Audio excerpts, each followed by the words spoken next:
Good evening, ladies and gentlemen. This is Mark Erlenwine, principal of Staten Island Technical High School. I want to welcome you all to our College Savings and Financial Planning Seminar this evening. We are welcoming a large group of Staten Island Tech families this evening, including some of our newest members of the Staten Island Tech family. So we have 9th, 10th, and 11th grade families who we invited this evening. And I'd also like to say a hello and welcome to our incoming 9th graders, class of 2004 and 2005. We actually have some new 10th graders who will be joining us in September. And as we're in the final stretch of the 2020 and 21 school year, and we're getting ready for some of our new students to come to the building, what better way, being that for the next 4 years, our incoming 9th graders will have the benefit of not having to pay tuition to high school. And what better gift that we can give to you is the tools that you will need to start planning for college. And we're really in for a treat this evening, having a fellow alumnus of our school who's going to be sharing some really very important words of wisdom as we know how important these 4 years are in high school. The following 4 years in college are one of the reasons why you're coming here. And we know the hopes are high, the goals are high, and the tuition is also high. So having a good plan early on is really, really important. So just reflecting for a moment, I want to also thank our interpreters who are joining us this evening. For those of you who are calling in and listening to this via our Mandarin interpretation line, welcome as well. Thank you for joining us. We appreciate being able to reach many, many families and a larger audience this evening. Just reflecting back for a moment before I introduce our special guest this evening, going back and thinking back 13 years when my own son was just born. One of the best decisions my wife and I made at that time, a couple of days after he was literally born, was opening up a 529 college savings account. It is 13 years later, but I opened up that account 13 years ago, put a small amount of money in there and made a commitment every month to put in X number of dollars from my bank account every month after I got paid. And in addition to that, I also connected, there's a service called UPromise, which is connected to a MasterCard credit card. So ever since then, for the past 13 years, every purchase that I've made on that card, and as you can imagine, I pay as much as I possibly can through that credit card. 1% of all my purchases every month earns me college dollars that go into the 529 account automatically. So automatically every few months, a balance of that amount of money, 1% of everything I spend on that credit card goes into my son's college savings account. And I don't want to steal his thunder. Our guest tonight is going to tell you all the reasons why you should be doing this, but I can tell you the benefits are exponential. Where we sit right now, 13 years later, is in a really solid, I'm really happy that the loans are not going to, I hope they're not going to have to be a possibility, but certainly we've made a huge dent in a good foundation in terms of figuring out a structure for how we're going to pay for his future education in college. So with all that being said, I want to introduce Leon Baburov. He's an alumnus from the class of 2010. I'll let him do the rest of his own introduction because he's such an incredible guy and been so thoughtful and caring towards the Staten Island Tech community. He has taken much of his time in the past spending afternoons with our students, talking about financial literacy, and in a sense, talking a little bit about what you're going to be learning more about tonight. And tonight came about because our parents have asked for a few years if we can do this. And it was great to be able to finally offer this really valuable information to our families early on. It's never too late to start saving for college, and there's different ways you can approach this. So without that being said, I'm going to bring on Leon Baburov. Leon, how are you? I'm doing well. Thank you, Mark. Thank you so much for joining us. I'll let you finish the rest of your introduction. Thank you so much for having me. Folks, it's a pleasure, honor, privilege to be speaking to you this evening. As Mark mentioned, I am a fellow tech alum myself, class of 2010. I grew up in Brooklyn, then Staten Island. Married to a techie from the same class, also 2010. We then ended up going to the same college, the Macaulay Honors at Baruch. I got married shortly after that. And 2 weeks ago, we just celebrated our daughter's first birthday. So wouldn't have happened without the tech family. So I'm eternally grateful. Personally, professionally, I'm very passionate about financial literacy. My family came to this country without many resources. And so that interest, curiosity about money was coupled with passion for education, which eventually led to today's passion for financial literacy. So I spent a lot of my volunteer time at junior high schools, colleges, teaching the students about financial literacy. And professionally, I'm affiliated with Northwestern Mutual. It's a company that has 160 years plus of history, one of the top 5 investment independent broker-dealers in the country. And my scope of work, I'm a certified financial planner and a wealth management advisor. I mostly focus on helping people retire. And what we deliver to our clients is really roadmaps, financial plans that integrate their investments, insurance, tax picture, cash flow planning, legal work, all under one written financial plan. So today I'm going to be talking to you primarily about college savings, paying for college, a couple of tips and tricks, financial resources for your children. And without further ado, let's jump in. I'm going to start with some sticker shock. Let me share my screen. And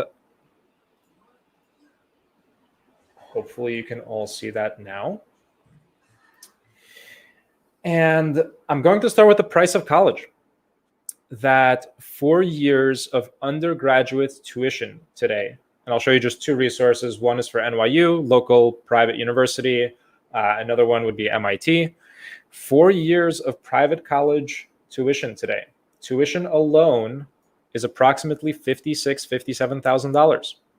If you add room, board, other expenses to that, we're talking about a grand total of almost $80,000 per year of education costs per year. So 4 years of this is costing approximately $320,000. MIT, pretty similar. Tuition costs $55,000, $56,000 per year. Grand total, when you add up all room and board expenses, again, we're at approximately $75,000, $80,000 per year. So I start here by setting the expectation that 4 years of private undergraduate college is expensive. Now, state schools, city schools, they are a little bit less expensive. So I just took Binghamton as an example. In-state tuition rates, all in, including room and board, are approximately $27,000 per year. Out of state adds up to approximately $45,000 per year. And Baruch, where I went, for an in-state tuition, that's approximately $8,000 a year plus housing. And being a local school, again, housing is a little bit easier to manage if you live in New York. For out-of-state residents, it's approximately $20,000, $23,000 per year plus housing. So I start here because I encourage all of my clients, I encourage all the families that I work with to first develop a philosophy around what you would like to fund in the way of college education. So whether your child was just recently born, like my daughter, or whether your child is already of college age, applying to schools and getting ready to go in a couple of years, you should first determine your philosophy. And what I mean by philosophy is I hear a lot of different things. And neither is right nor wrong, but I hear some families say something along the lines of, we want to make sure that our children have no obstacles, at least no financial obstacles, to getting whatever the best possible education is that they qualify for. So if that is an MIT, Stanford, NYU, and it costs $70,000, $80,000 per year, we want to make sure that we can afford that. And so for that reason, we want to plan for 4 years of private undergraduate expenses. And then the exact opposite extreme that I hear are the families that say that we worked our way through college, we took out student loans when we had to, and we learned some really valuable lessons along the way about the value of hard work and the value of a dollar. And we want to make sure that our children learn those same lessons. And so for that reason, we don't necessarily want to set anything aside. We want that to be their responsibility. Again, neither philosophy is right nor wrong, but I think it's important to first determine, what do you personally believe? because that will then dictate what are your options in terms of investments, outlay, cash flow, how much can you afford. And some of this also comes down to the career path that's intended.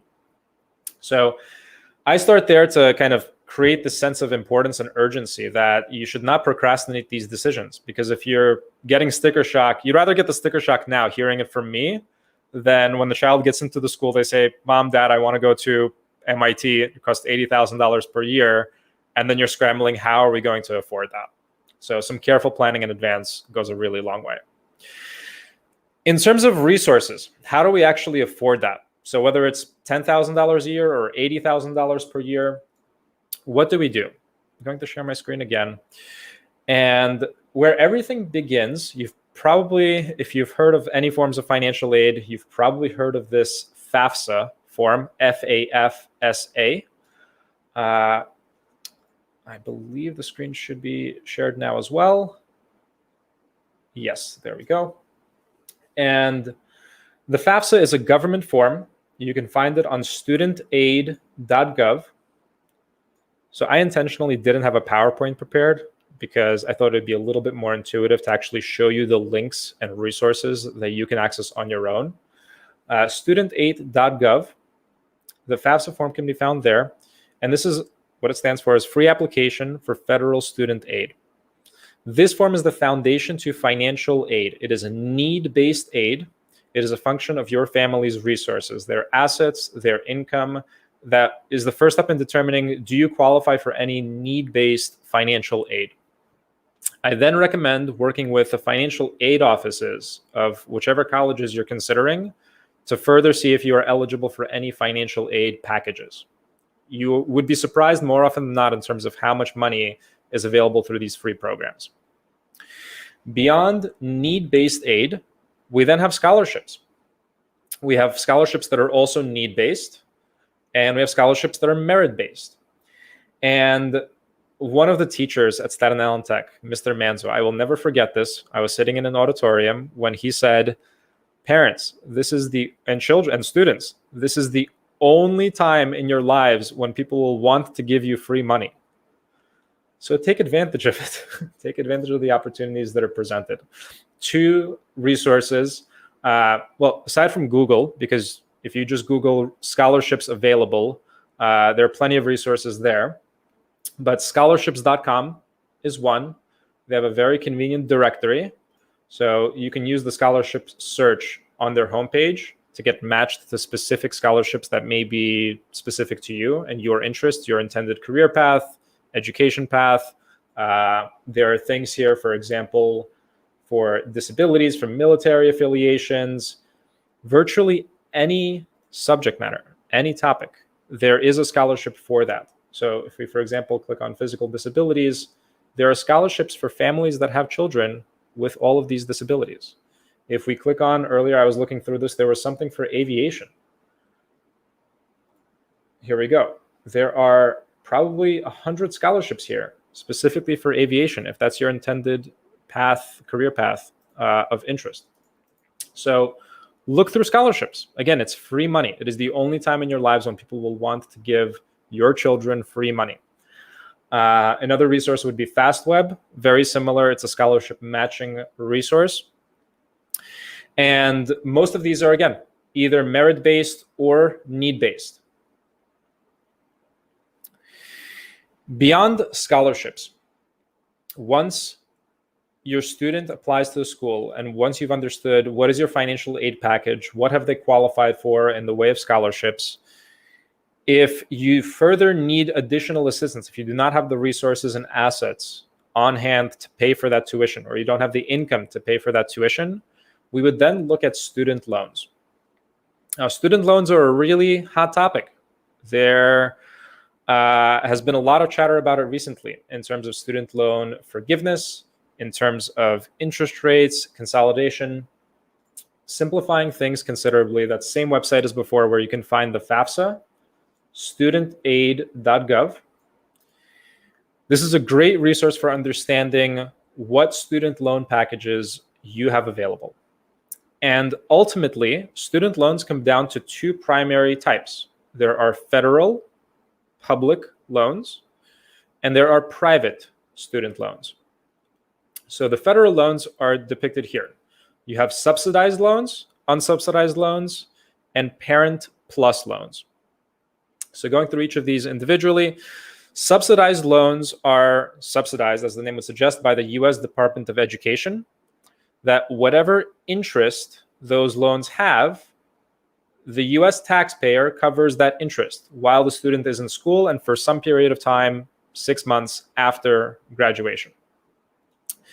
The catch is these are limited typically to somewhere between $5,500 to $7,500 per year for undergraduate students. Then unsubsidized loans have slightly higher limits. They are also not based on financial need like subsidized loans are, but they are not subsidized. There is no interest forgiveness. They do accrue, the balance does accrue over the 4 years while the student is in college. So typically what we recommend is the flow should go from top down. If you qualify for subsidized loans, that's your best bet. Then unsubsidized loans. And then beyond that, parent plus loans are loans that are made to the parents of the students. A credit check is required, but this is not based on financial need. So this is going to have a floating interest rate. And I will compare this to private loans in a moment. Ultimately, whether you pursue parent plus loans or private loans will come down to some things like the forgiveness programs. So here's a very convenient comparison of parent plus loans and private loans. Parent plus loans are easier to get. As long as you have no adverse credit history, you should be able to qualify for them. Interest rates, though, are fairly high. Oftentimes, there are also fees on these loans. And for that reason, private loans may be more advantageous. Private loans can go with interest rates as low as 3% if you have a good credit history. But as the name suggests, they are private. You would procure these types of loans through a bank or any other type of lending institution. And the predominant pros and cons of these two. With parent plus loans, one of the big advantages, as with all of these public loans, is that you may be entitled to public student loan forgiveness. And the primary form of loan forgiveness is through what is called income-based repayment, where if the borrower, if the student, or the child of the borrower, the student again, makes 120 income-based repayments while working either for a government entity or a not-for-profit institution or organization, then the loan would be forgiven. The entire remaining balance of the loan would be forgiven.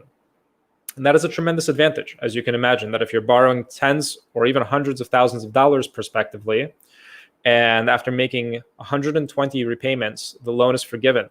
Oftentimes we see those balances, again, still in the hundred thousands. It is a very significant advantage. That said, you are accruing interest. So there is a little bit of a gamble that if your child does not end up working for a not-for-profit institution, for a government entity, if they go into the private sector, then a public loan will end up costing significantly more. The borrowing rate here, 7%, is very high.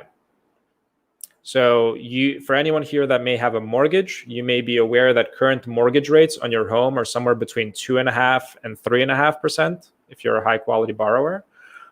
Here for private student loans, we're looking again at the same rates, something in the low 3%. The difference between a 3% rate and the 7% rate cannot be understated. If we are borrowing $100,000, it means the difference of approximately $100,000 in interest payments over the lifetime of that loan. So this is a consideration that should be made as well when it comes to borrowing for college.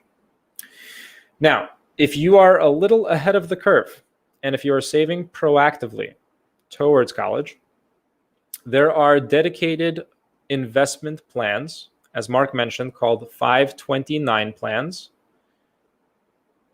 that are specifically designed for college education savings. The recent tax reform, I believe as of 2016, changed the law so that this money could even be used for K through 12 education. Now, the families here are going to Staten Island Tech, which thankfully has no cost. But nevertheless, if you have other children that are in private institutions and they're not of college age yet, you can use 529 plan money towards those education costs. The primary advantage of these investment plans, these college savings plans, are the tax advantages. Let me find that page.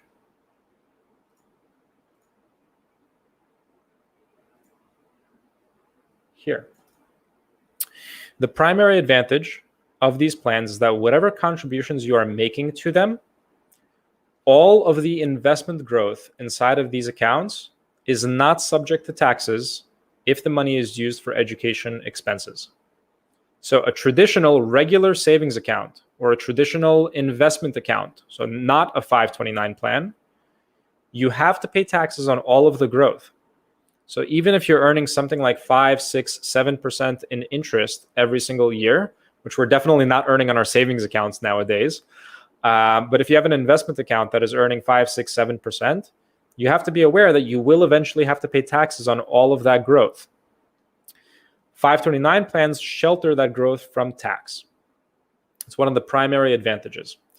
In New York, there's also a secondary advantage listed right here, being that for each parent, $5,000 each, you can also deduct up to $5,000 on your New York State income taxes. Now, that is not the primary benefit because state income tax rates are approximately 6% here in New York. But nevertheless, that's if you contribute $10,000 if you are married and filing jointly, that's approximately $600 in deductions that you wouldn't otherwise have on top of the tax-free growth within the account, which is, again, it cannot be overstated when you have a long time horizon and your money doubles, triples, quadruples. So for my daughter, who was born again last year, that was one of the first things that we did. We set up a 529 plan, and our contributions compared to how much is going to be in that account 18 years from now will probably be a 1-to-4 ratio. There will probably be 1 part principal or basis of what we contributed into the account to 3 parts growth over an 18-year time span. The plans in New York, there are 2. There's a self-directed Vanguard plan, which you can open on your own. And there is an advisor-guided plan, which you would open through JP Morgan, which you would open through a financial advisor. I will talk specifically about the advisor-guided plan because that is my expertise. But the Vanguard plan works very similarly. Oftentimes, I am asked the question about, is a 529 plan a good investment? And the reality is that the investment selection has nothing to do with this wrapper. The wrapper being the plan itself. So the analogy that I bring here is the 529 plan is like a wrapper around a piece of candy. The candy itself is your investment selection. That can be as aggressive or as conservative as you want it to be. It could be in cash, which will earn you the current rates of 0.5% at best. It could be in super aggressive investments and stocks, which might be earning you longer term somewhere around 7 or 8%, but with annual volatility of plus minus 50%. So the candy itself, those are your investments. The wrapper, which is the 529 plan, all it does is protect the investments inside from taxes. Okay. And so within these plans, you have these investment options. And predominantly what I recommend is setting up age-based portfolios where the money, while the child is young, is aggressively invested because there's a long enough time horizon to weather any market volatility. And over time, as the child approaches college age, the portfolio, the structure of the plan automatically gets more and more conservative. By the time that the child is 18 years old, this plan is approximately 80-85% in bonds and cash. It's only 15 to 20% equity and stock exposure, which is very minimal. So at that point in time, you're not getting too much investment growth, again, whatever growth you do have is tax-free, but it is much safer at this end of the spectrum than it is while the child is younger. Within the plan, you also can choose portfolios, ranging from aggressive all the way to, again, very conservative if the child is already of college age. And for those of you that are very savvy or keen on selecting their own investments, you can also choose specific individual funds within this 529 plan. So this is the primary first line of college savings that I recommend to families. Beyond this, I'm often asked this question of, should we have all of the college savings money in a 529 plan? And what is the downside of this plan? The downside, and the first question that I'm asked here is, what if the child doesn't need the money, right? What if there aren't college education expenses? What if our son or daughter gets a scholarship? Or what if they choose to go to a very low cost university and we have surplus money in this plan? 529 plans can be rolled over to other beneficiaries. So if you have multiple children, if you have grandchildren, the balances can be rolled over from one to the other. That is a non-taxable event.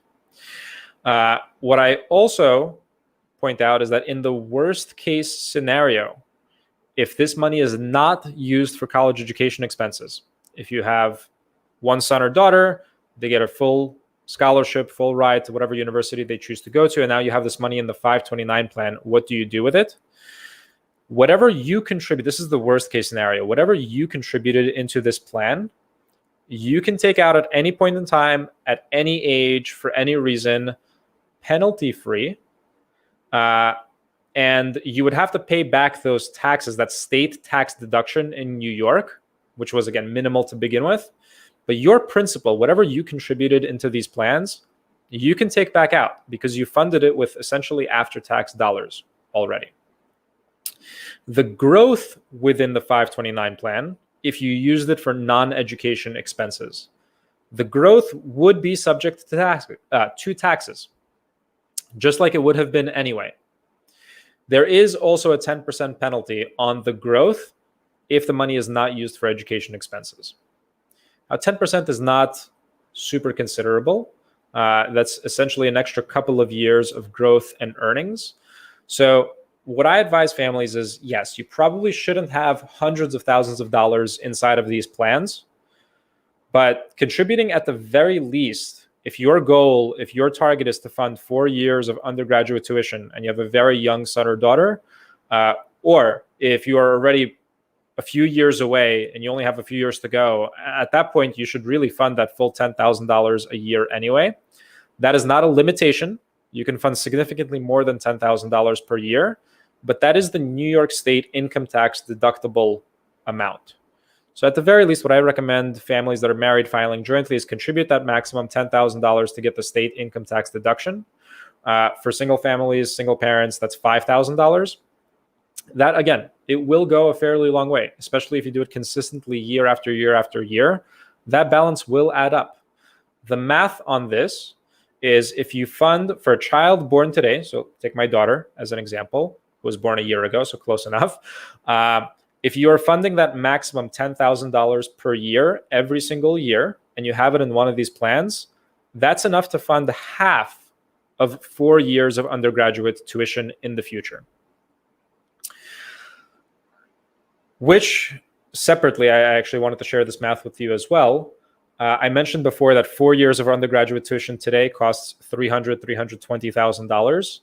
The inflation rate for education costs historically has been around 7%, which means that the cost of tuition has been doubling every approximately 10 years.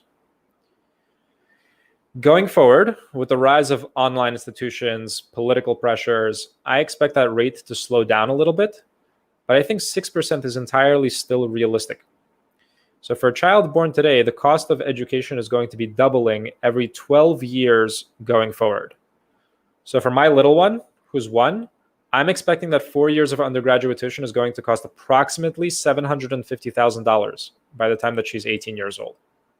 So $750,000 to cover 4 years of tuition. So Sandra and I said we're not doing that. Our philosophy is half of that.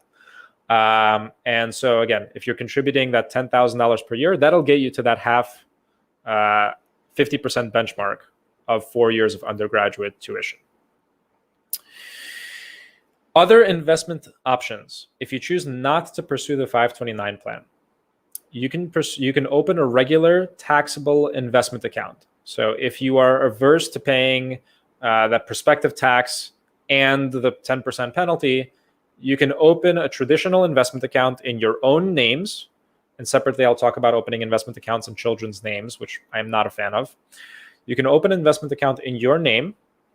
It is your own personal money, but just mentally earmark that money for their education costs. You will have to pay taxes on the growth. It may be a slightly more favorable tax rate if you have a heavy stock allocation. You may end up having to pay a more favorable capital gains tax rate instead of income taxes on the growth. But nevertheless, those taxes will create some friction. Your money isn't going to grow as quickly. It is, however, a good alternative if, again, you don't want to tie up the money inside of a 529 plan. And I also wanted to bring up two what I call late to the party options. So for the families that are already in this position where they're already facing these tuition bills, they don't want to take out student loans, and they do have other resources, other assets. Two ideas that I wanted to share. The first one is that if you have any Roth IRA accounts, you can use the basis, whatever you personally contributed to those Roth IRA accounts, that basis can be taken out, again, tax and penalty free at any age. You can use that. That is one resource. Another resource is 401k, 403b, 457 plans. These qualified employer plans, you can borrow up to half of their balance. It's capped at $50,000 typically, but you can take out a 401k or 403b loan from that plan, your own retirement account. And the advantage of that kind of loan structure is that, first of all, the interest rates are more reasonable. They're around 5% last I checked. And more importantly, that interest that you're paying, those 5%, you're paying it back to yourself. You're paying it back into your own plan. So it's not going to a government or a bank. It is going back to yourself. Now, full disclosure, I strongly recommend to all parents not to compromise your own financial security for your children. It's the concept like if an airplane has an emergency and the oxygen masks drop, they always tell you put on your oxygen masks first before helping others. So if taking out that money from the Roth IRA, if taking out that 401k loan compromises your own retirement planning, I recommend not doing it. Your own financial security comes first, because then what's going to end up happening is that 15, 20 years down the line, you will go back to your children and say, hey, we need money, help us out.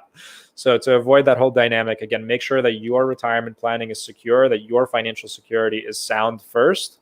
And taking out student loans is not the worst thing in the world. Again, I do believe that it does teach some element of responsibility and the value of dollar, the value of money. That's everything that I had on 529 plans and savings. I wanted to share a couple of other, I should have probably stopped sharing the screen a while ago. I wanted to share a couple of other financial considerations and ideas for high school students. Their money habits are extremely important. And the sooner they start building habits around saving money, investing it, having an understanding of how taxes work, the better off they will be. So what I typically recommend is the same saving strategies that I recommend for adults. And I'm seeing now a question about 529 plans in the comments here. I'll answer that in a moment. The same savings habits that we recommend for adults, that you should save 20 to 25% of your income for a rainy day, for overall financial security. Those same habits can be started while the child is still a teenager. There's nothing wrong with that. In fact, it will serve them very well. It will go a very long way. And the ideas around savings philosophy or savings strategy are also extremely important. So typically people save in one of two ways. They save either by design or by default. Most Americans save by default. meaning that they earn their income. They then go throughout a month being cost conscious, or maybe not, and then they save whatever they have left. It's not very consistent. Saving by design flips that on its head, that we earn our income, we save first. We treat the savings like a bill. We pay ourselves first, and then we can spend everything left over without a guilty conscience, because we know that we've done what we need to do for our own financial security longer term. So when I teach financial literacy to students, I encourage them that even if you're earning an allowance, even if you have a part-time job delivering newspapers or mowing lawns, save 20 to 25% of that income now. Put it away into a savings account. You put it away into an investment account. I'll share an idea about Roth IRAs in a moment as well. Save that money. That habit will serve you really, really well when you are then earning real money, as we can call it, after graduating college. And you won't be thrust into that world for the first time then. You will already have that habit built up that every time that you are paid, you're putting away a certain amount for your future. One of the questions in chat was, will a 529 plan affect financial aid assistance and the chance of getting scholarships? The short answer is that it should not. If there is an impact, it should be very minimal. And this then goes back to one of the points that I was about to say earlier. I did forget about it, about having an investment accounts or having savings accounts in children's names. That counts significantly more against financial aid. So having money, having assets, cash, investments in a child's name, that counts significantly more heavily against financial aid than a 529 plan. 529 plans do not hurt that much. One of the other questions was, can we get a link to all of the sources? And yes, we will post those links in chat at the conclusion of the event. Thank you, Mark. In terms of, again, going back to financial considerations for students, after saving that money, let's say that you are saving by design, that you're in agreement that you should be putting away 20 to 25% of your income for a future date. Where do you then put it? So the first line of defense, or the first source of where you should be holding your assets, is a traditional savings account. That's what we call an emergency fund. Savings accounts should have, emergency funds should have somewhere between 3 to 6 months of your expenses. Now, you may be thinking, teenager, what kind of emergencies? Teenagers have emergencies too. And again, the habit of setting some money aside in cash as an emergency fund, that habit is what is extremely valuable and important. So create a budget. Identify for your children, for the students that are listening, for yourselves, create a budget to identify how much are you spending, and then target to having 3 to 6 months of that expense rate in cash savings for a rainy day. So if you're in grand total spending $500 a month for food, movies, sneakers, have approximately $1,500 to $3,000 set aside for your emergency fund. Beyond that, we don't recommend having a ton of money in cash. And so this applies to the adults in the room as well. That beyond those 3 to 6 months of your expense rate, you really don't want to have too much sitting in cash. As an example, last year, the US dollar lost 7.5% of its value.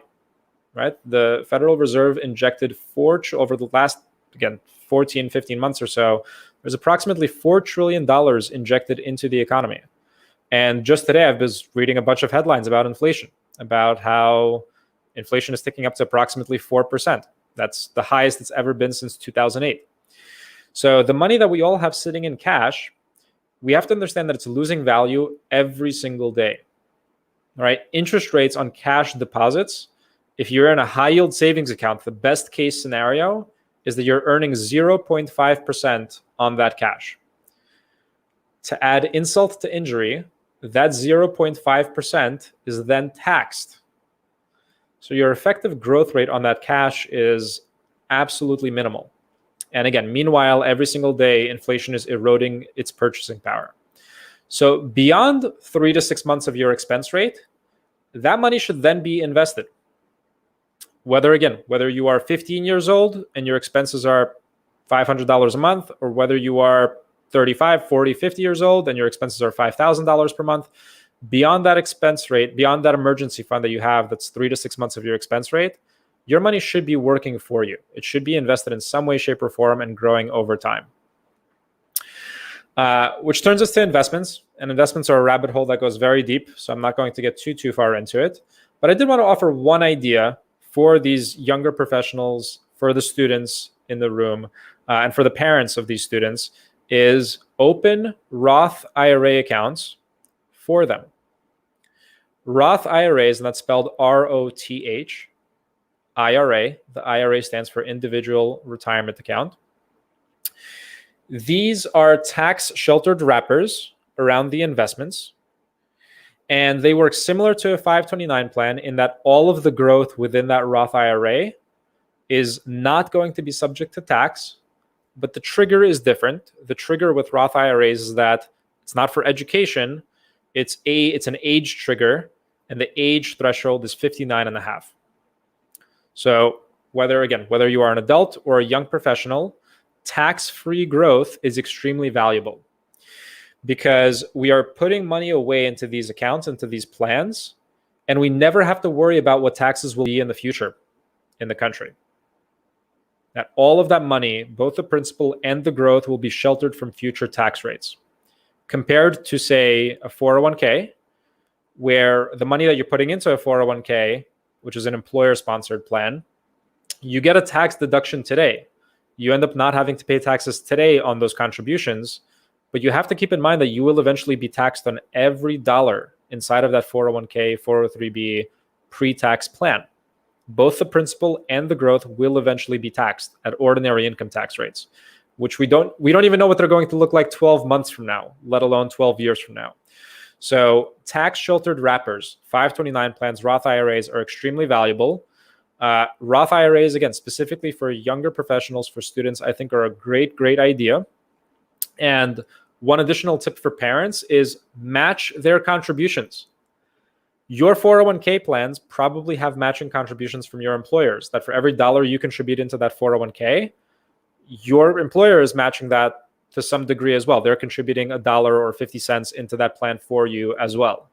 Create a similar kind of arrangement with your children with Roth IRA accounts, that for every dollar that they contribute into those accounts, you will match another dollar that they can contribute into that account. That tax-free growth, when you think about a 50, 40-year time horizon, again, can't be overstated. At a 7% return, longer-term realistic, absolutely realistic return, that money would be doubling every 10 years. So if you contribute $5,000 into a Roth IRA and your child is, let's say, 20 years old for the simplicity of the math, by the time that they are 60, that's 4 doubles. So the money went from 5,000 to 10,000, 20,000, 40,000, $80,000. So your $5,000 contribution grew into $80,000 over the span of those 40 years. And all of that growth, again, those $75,000 of growth are completely sheltered from tax. So I love Roth IRAs. I think they're a great idea. Last thought, and I will answer the questions in chat about 529 plans and the question here on the life insurance as well. Last thought for children, just the financial tip, is you may want to consider adding your children as authorized users to your credit cards. You don't even have to give them the card. They don't need to spend anything. But adding them as an authorized user instantly gives them that credit history and a very similar credit score to what you have as an adult. Now, granted, if you don't have a great credit score yourself, you may not want to do that for your children. But if you have a good credit score yourself and you're thinking, how do I give my child a head start in the financial world? That is a great idea. I'm internally grateful to my parents for doing that when I was in high school. They actually did give me the card. But again, you do not need to actually give it to them. Just add them as an authorized user, and their credit history will immediately start already building up on the basis of your credit history. A couple of questions in chat. One was, when withdrawing from a 529 plan, is there a strategy that I recommend of how much to withdraw? I think that you should use 529 plan money first and foremost. So if your child is going to college, you're incurring the costs, you're incurring the education costs, use the 529 plan money. There's no reason to wait, or if there's minimal reason to wait. I recommend using that money first before tapping into any other investment accounts, before Roth IRAs, before life insurance, which is another question. I recommend tapping into the 529 plans first because, again, that is exactly what they are designed for. Another question from Mary is, any guidance on withdrawing from a child's life insurance for college tuition?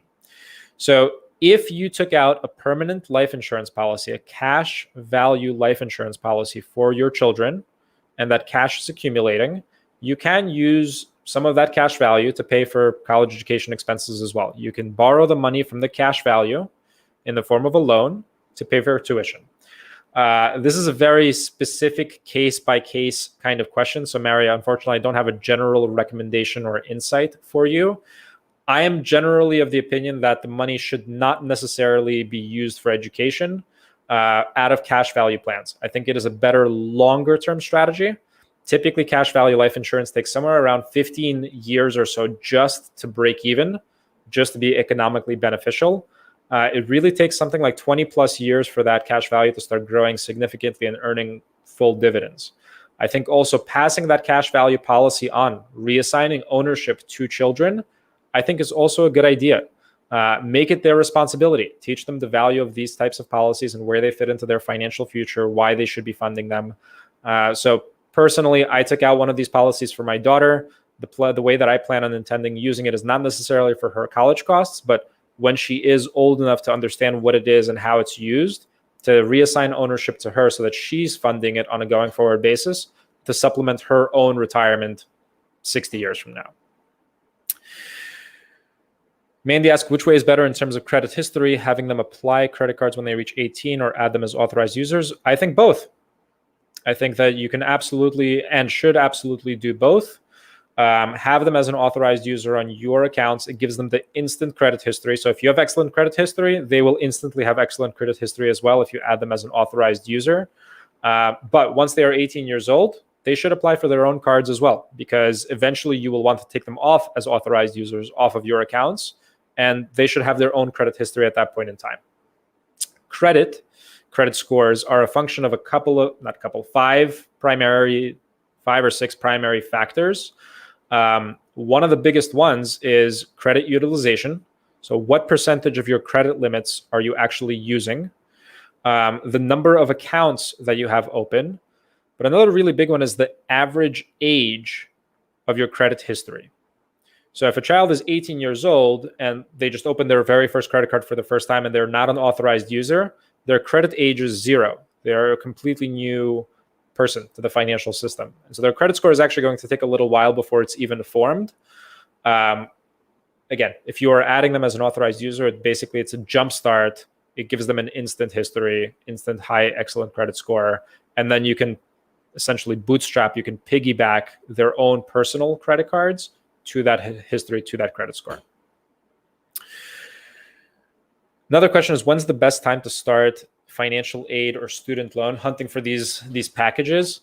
I think that specifically for aid and loans, that should be after the child is accepted to schools. Now, you should have some idea ahead of time before the child is even applying to schools. You should have an idea of how much those schools cost. But I think that once a child is accepted, that's when it's time to start hunting aggressively for scholarships, financial aid. And then student loans are, again, they're typically the last line of defense. But again, it can't hurt to start doing research in terms of, especially if you're looking at the private side of things, to start rate shopping of the different types of loans out there. So I had a couple of other prepared remarks, and then we're going to open up to general Q&A. Thank you already so much I want this to be interactive. I know I've been kind of lecturing here for the last 45, 50 minutes. So I do appreciate the questions. They make things a little bit more fun and interactive. And I know there's people in the audience actually listening. I did have a couple of other resources that I wanted to share for children and for adults. First and foremost, using Google, I'm going to share my screen again. For general financial literacy education, I think is great for younger professionals, for teenagers, for students. I think you can't really go wrong with the public resources that are available. For adults, it's a little bit different. I'm not a fan of using general resources for financial advice when you are an adult, because everyone's circumstances are so different. And a lot of the time, the general advice may be okay for the general public, but it may be completely inappropriate or inaccurate for you specifically. Okay, thank you, Mark, for putting my contact information on the screen here. Many CFPs, many certified financial planners would be willing to speak with you for no fee at all. So I'll share my contact information later as well in addition to this.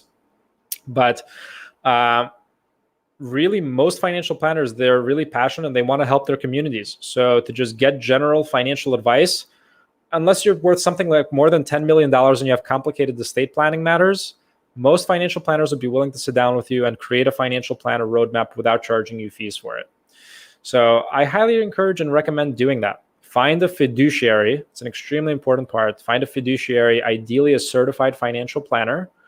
I am available to everybody here as well. Again, I'll share my contact information through my website a little bit later on. But for adults, I recommend getting personalized financial advice. Beyond that, I'm going to have a plug here for Northwestern Mutual specifically. If you go to nm.com, that's my firm's website, there is a section here for life and money. Again, Mark, I'm not sure if my screen is being shared at the moment. Here we go. So if you go to nm.com, it will redirect you to the website northwesternmutual.com. There's a section here for life and money. And under the section, you can find a lot of different resources. So Money Basics has lots of excellent articles about where investments fit in, where insurance fits in, how do you create a budget, how does tax planning work for things like a 401k. Great resource. Highly recommend it. For those of you that are looking at investments, we have market commentary here as well. I have this in the form of a newsletter that goes out weekly and quarterly.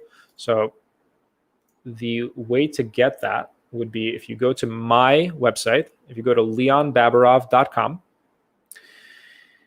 there's a link here to contact me. This is probably one of the easiest ways to get in touch with me specifically. This is my office number. You're going to get a landline because very few people are physically in the office because of our work from home culture today. But this link will send me an email directly, and then I'm happy to walk you through, again, your personal financial planning situation, insurance, investments, taxes, legal work. Again, we deliver personalized roadmaps to our clients. And for the Staten Island tech community here, we wouldn't charge any fees for it. If you are interested only in the newsletter, the weekly market commentary, just send me an email. My contact information was just posted in the chat. And I'd be happy to add you just to that weekly or quarterly market commentary newsletter so that you're a little bit more apprised of the investment news that's going on in the world. Okay, let's open this up to Q&A. We have a question here. What's the income cap for financial aid? I don't believe that there is a cap per se. It is a function of the parent's income, parent's assets, the child's income, and the child's assets. What I can say, if the child has any income at all, that will be essentially 100% earmarked. The FAFSA, the federal, the aid program will essentially say that all of that should be used towards college costs. So fun story, not so fun now, but I guess at the time, or rather not so fun at the time, kind of fun now in hindsight. When I first filled out the FAFSA, I filled it out incorrectly. And I put my parents' income as my income. And it basically said I'm eligible for zero aid because they made more than what tuition typically costs on an annual basis. We reran the FAFSA, we created, and then it gave us a more accurate number. I know I'm not answering the question here. I don't think, again, there is a cap per se. For parents married filing jointly, I think it starts phasing out. You start being less eligible for financial aid at $50,000. It probably completely phases out at around $250,000. That would be my guess. I don't have an exact answer, but that's the general range, I would say. If you're in that range, you're going to be eligible for some partial financial aid, I would venture to guess. Again, function of other assets, function of students' income, but I think that that's a good, healthy rule of thumb. Melina, that it might not be wise to take out too much from the 529 because it might impact student loan amount. I wouldn't expect it to impact student loan amounts. It may impact financial aid, again, marginally, but it shouldn't impact student loan amounts. And either way, you can always get in contact. You can contact the loan provider. So if it's a Parent Plus loan or if it's a subsidized loan, you can reach out to that financial aid provider and ask them that, hey, I have a 529 plan. I'm debating on, I'm weighing the pros and cons here. Should I take money out of the 529? We would prefer to save this for a future year compared to the student loans. They're not going to count that against you. They're not going to take notes and say, okay, this person has 529 plan money. So even if it does count against you, the taking the money out of the 529, I would ask in advance first, because asking is not going to hurt. How much can a student borrow is the next question. The subsidized loans, the federal subsidized loans, are capped at $5,500 to $7,500 per year, depending on the year. So for a freshman in college, it's $5,500 per year. For a senior, I believe it's $7,500 per year. But that's just subsidized loans. Then the unsubsidized loans have higher limits. Parent Plus loans have even higher limits. You can essentially, I don't want to say unlimited, but pretty much the entire cost of tuition you could probably borrow through a Parent Plus loan, because that's going on your own personal financial credit worthiness. And then private loans, those have some eligibility guidelines. That's a function of your assets, your income, the lending institution, the bank, or the credit union. They're going to want to make sure that you have enough sufficient assets to cover that loan.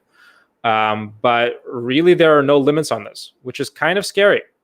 I have a couple of clients that have a grand total collective $500,000 in student loans between their undergraduate and graduate school tuitions. They finished college and graduate school with $500,000 of student loans. Now, some of them are doctors that are now earning $500,000 per year, and so they can afford to pay them back. But some of them are not. Some of them are working in less income, lower income paying occupations, and it's a serious problem. So be careful. Loans, you do have to eventually pay back. They are a burden. So they should be evaluated. They should be considered in the context of, what is the income earning potential that I will earn, that I will get from this degree that I'm considering pursuing?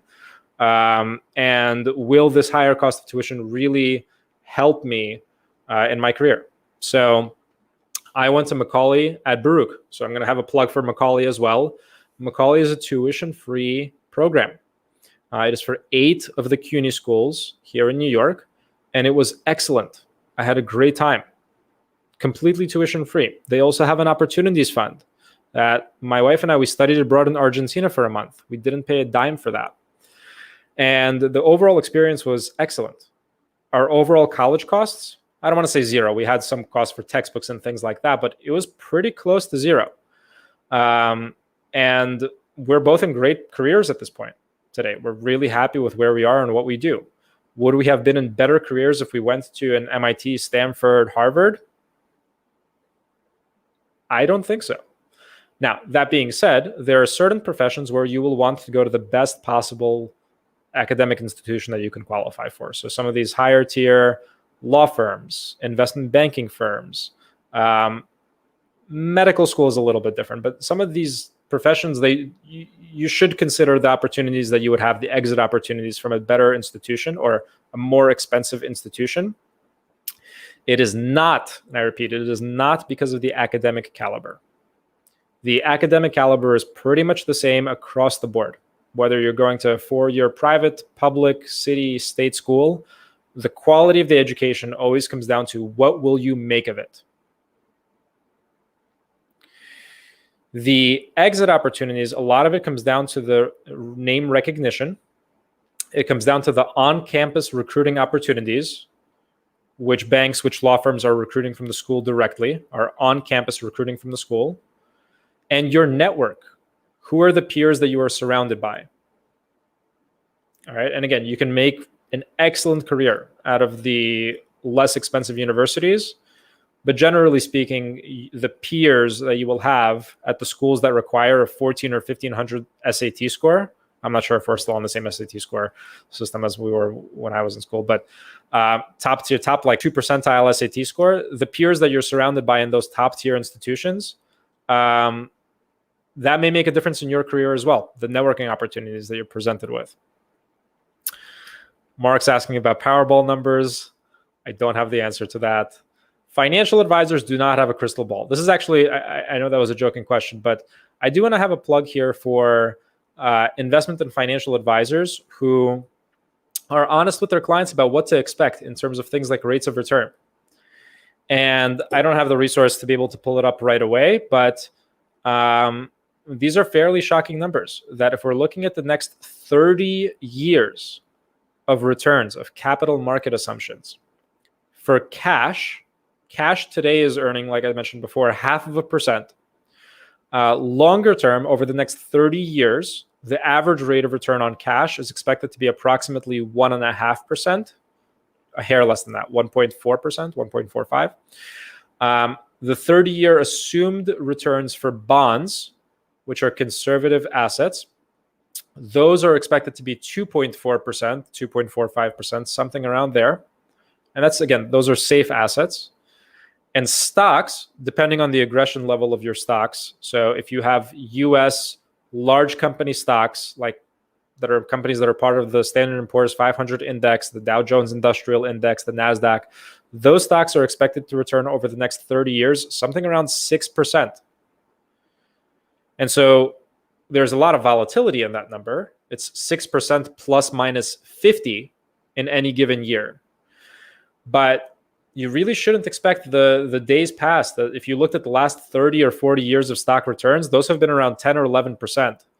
Given where we are with interest rates today, and not just today, really the last 10, 15 years of interest rates, and given where equity valuations are today, it's a very different landscape from what it was 30 or 40 years ago. So your stock returns, really you should be expecting something like 6% over the next 30 years. For more aggressive stocks like US small companies that have more growth potential but are also riskier, for international emerging markets, countries like Brazil, Russia, India, China, that have even more growth potential, but again, are even riskier, even more volatile, those returns might be something around 8%. But again, plus minus something like 50, 60% is also realistic in any given year. So keep that in mind, that if you're seeing any proposals, and this is across the board, I'm seeing a lot of this today with Bitcoin and crypto mania, these double-digit projected returns are not realistic. They are not sustainable.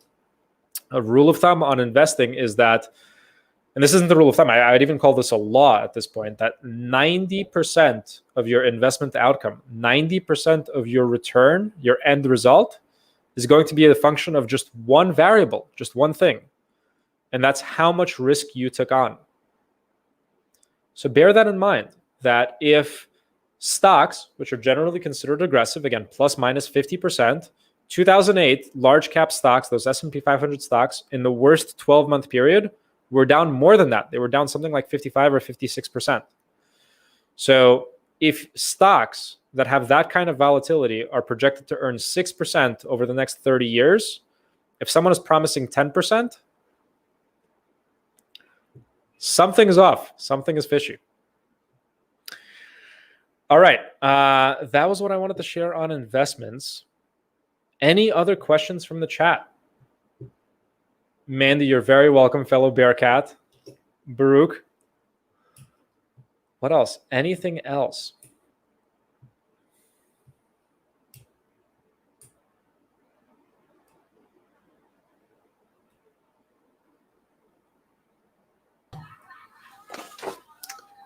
Hello there, Leon. Hello again. Hello again. I just got a text message from Mrs. Baburov. She gave me the first two Powerball numbers. I don't know if you're holding back on us tonight, but we'll leave you off the hook on that one.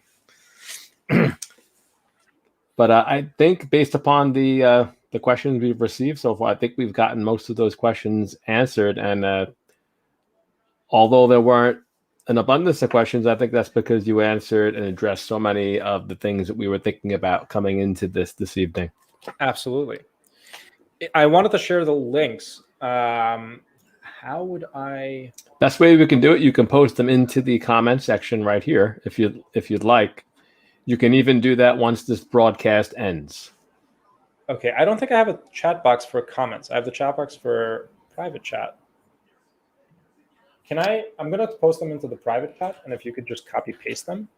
Absolutely. I would really appreciate that.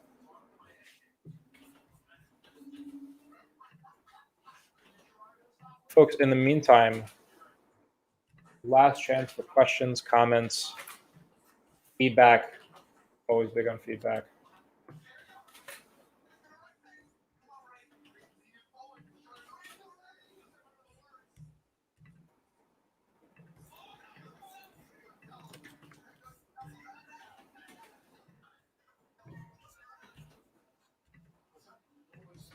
All right, that's all of them.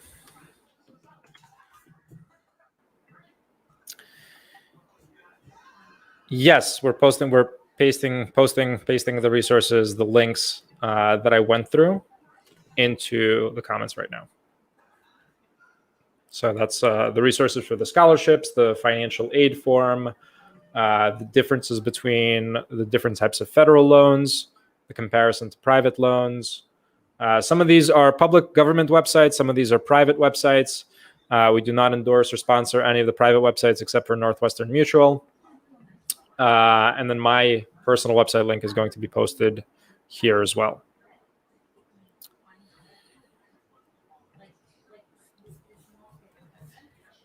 Almost done. Thank you for sharing these, Leon. Of course, of course. Again, I thought it would be a little bit less boring than just having a PowerPoint and going through slides. This way, again, it's live, same resources that we have access to, you guys have access to as well. Melina's question. Am I correct in assuming that home equity lines of credit are probably not a good idea of funding college costs? Yes, I am not a fan of using home equity lines of credit for this, for several different reasons. One reason is home equity lines of credit would be tax deductible. The interest on them would be tax deductible if the proceeds are used for home improvement or real estate related expenses. They are not tax deductible if they are used for anything else.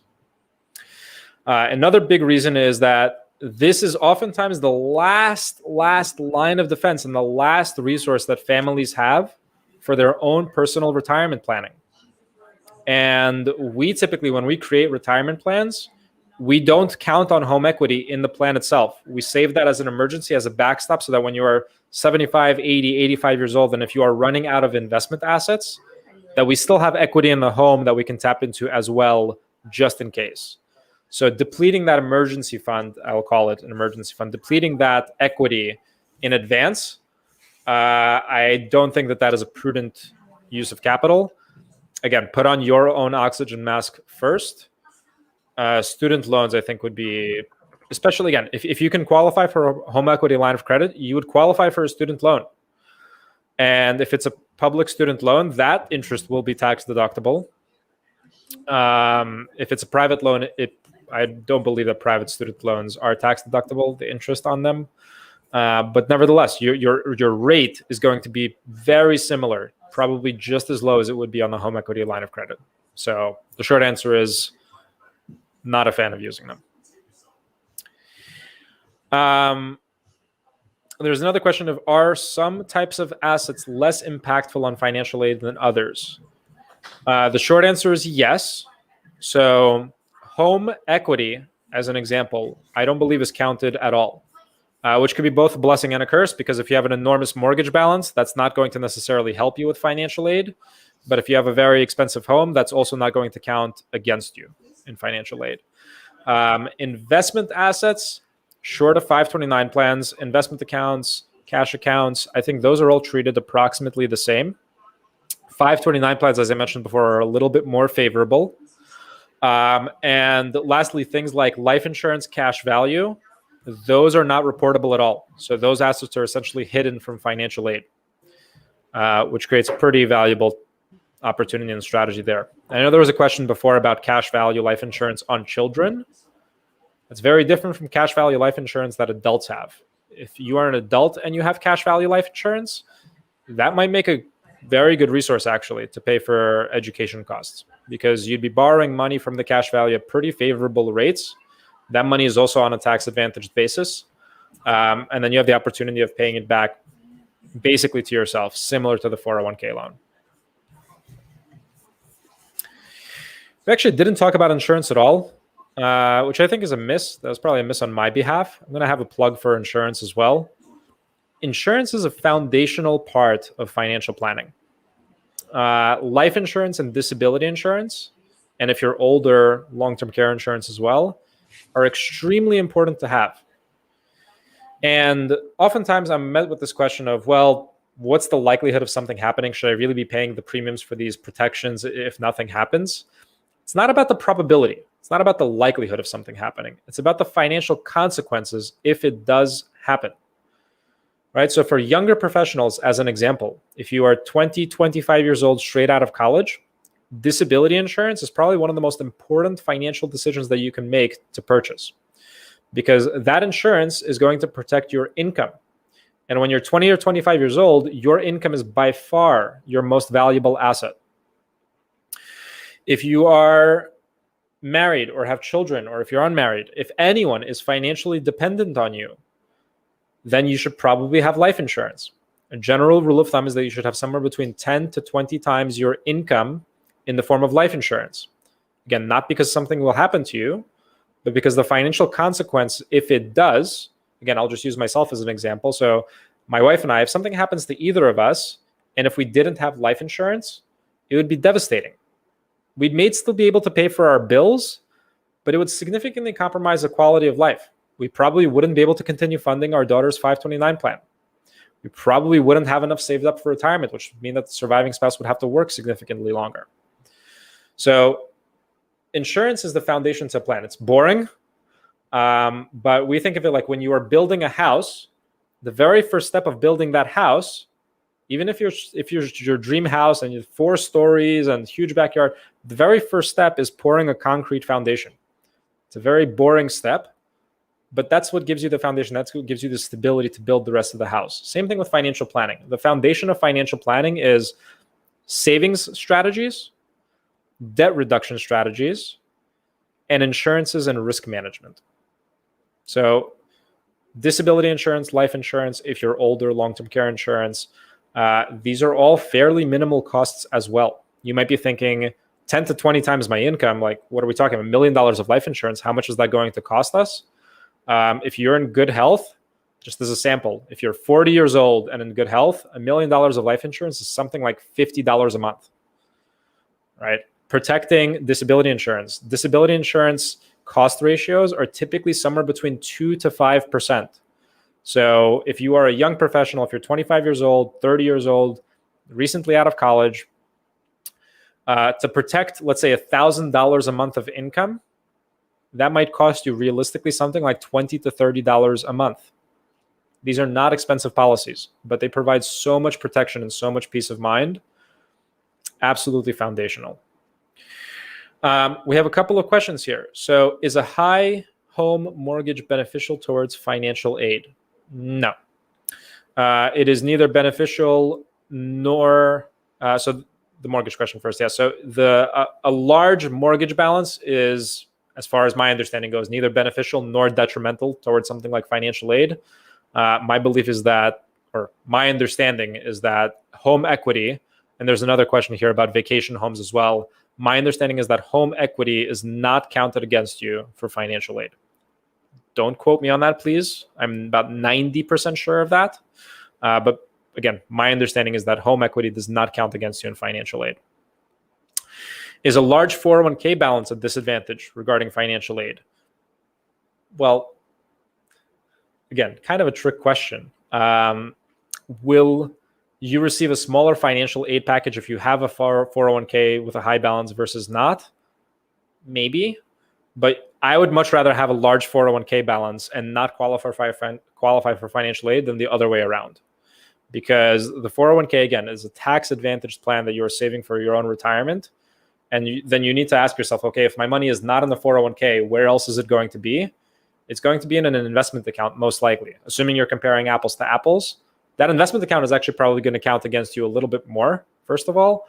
But second of all, you're not going to be receiving as beneficial tax treatment on that investment account. So you should not be dissuaded from contributing to a 401k or an IRA or a Roth IRA because of financial aid. That is a non-consideration. Any tip to pay 2 kids in college? I'm interpreting this question to mean, how do I cover tuition for 2 children in college? The double whammy problem. It is tough. And again, this is where it comes down to personalized financial advice. So I would take an inventory of all of your assets, all of your investment accounts, all of your sources of income, all of your expenses. I would take an inventory of all of this, figure out what you have, what you're spending, what you owe. And from there, it should be a little bit clearer of what your opportunities are. So can you afford to pay for the tuition out of pocket? Do you have internal to your balance sheet money that you can borrow, like a 401k loan? Can you take money out of 529 plans, investment accounts? And to the degree that you need student loans, then again, that is the last line of defense. But there's, again, no great general answer to this question. I think it's very case specific depending on your personal financial circumstances. But it's tough, though. My sympathies. Anything else? Any other questions from chat?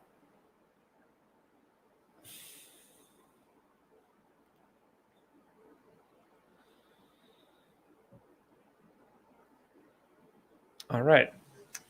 Okay, Leon. I think we've reached the end of the evening and the event. Yeah. And, what a great conversation, and really can't thank you enough for sharing. No. Thank you. I wanted to say a couple of thank yous. I wanted to say thank you to our Mandarin interpreters that are here today that are helping translate all of this. I wanted to say thank you to you, Mr. Erlenwine, for being a role model and shining example throughout my 4 years at Tech and beyond. I want to say thank you to all the Tech faculty. And as I was writing this out, I was thinking, okay, they're more like Tech family at this point. Absolutely. Our broader Staten Island community, of course, and everyone else who joined today. Again, thank you all so much. Thank you for having me. Again, honor and privilege. Happy to deliver great education. Super passionate about financial literacy. So this was a treat. Absolutely was. It's always a family affair, and I always love how we keep it in the family and how our alumni just keep on coming back to give back. And what a great and important topic. So thank you, Leon. And as promised, folks, all of the links that Leon used this evening, in addition to the link to this actual broadcast, will be emailed to you within moments. You'll be getting an email from me very shortly. So you can watch this over again in case you missed something the first time around. You could watch it as many times as you'd like, as well as have access to all the links and Leon's contact information. And we will be doing this once again, more than likely in the fall, taking on other types of topics that we know are really important to the 4 years ahead of you as Staten Island Tech community members, and then especially the 4 years that follows high school. So wishing those of you who are celebrating the holiday tomorrow, we wish you well, enjoy, spend time with your families and friends, and I will resume school on Friday. And I wish you all well and a very great evening. Leon, thanks so much for joining us again. Thank you so much. Good night, folks. Bye-bye now.